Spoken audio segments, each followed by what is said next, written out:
Uozbilji se da ne vadim beli luk. Dobro, otkad smo u EU, ne deluje to više na mene. Sad me traumiraju samo abnormalno zakrivljene banane.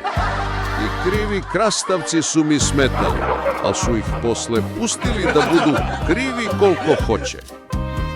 Dobro, i da znaš, nisam ni ja više turski pridvorica, ko što pričaju zli jezici.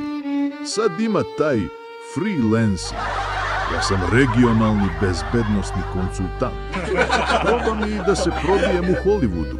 Hteo sam Netflixu da pičujem Balkan Gothic, Kraljević and Count, ako se ti složiš.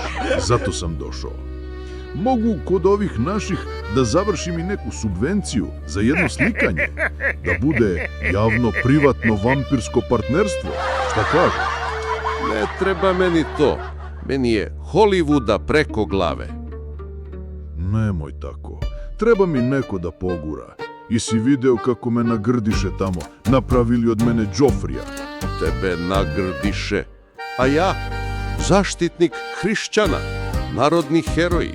Sultan je drhtao na pomen mog imena, a na zapadu krvopija, antikrist, princ tame, sluga đavola.